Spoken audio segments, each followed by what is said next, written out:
Les Calacs soulignent la 35e journée d'action contre la violence sexuelle faite aux femmes. Hashtag On vous croit insiste sur l'importance pour les victimes d'être crues au moment de leur dévoilement à des proches ou lors de leur dénonciation aux autorités. Je pense que les obstacles face à mon dévoilement, ceux qui ont été les plus difficiles, ça a été d'aller chercher de l'aide. On nous dit souvent que si ça nous arrive, il faut briser le silence puis tout ça, mais on nous dit pas qu'est-ce qu'il faut faire ou où aller. J'ai dû bûcher, moi ça m'a pris 3 jours à avoir de l'aide pour vrai.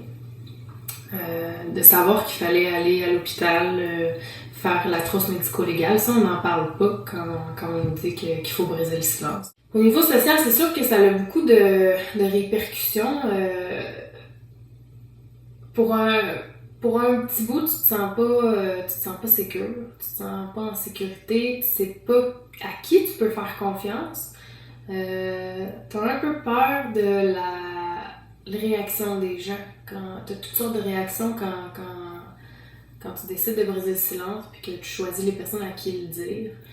Il y a des personnes qui sont très réceptives, il y a des personnes qui sont complètement dans le déni parce que pour eux, t'es une personne qui t'aime beaucoup, tu sais. Donc, pour eux, c'est de dénier ça. Moi, ça m'est arrivé, mais tu sais, j'en veux pas à personne, là.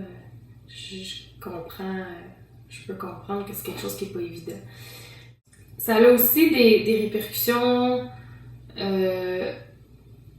C'est plus difficile après, puis pour longtemps, là, c'est plus difficile de sortir de chez soi puis de dire, bon, ben là, je m'en vais dans un party. Je connais pas tout le monde. Ça fait que ça fait un peu peur des fois, mais bon, tu sais, t'as tes amis proches qui sont là et qui disent non, tu sais, ça va bien aller, viens avec moi, on va y aller, puis finalement la soirée est cool, tu sais.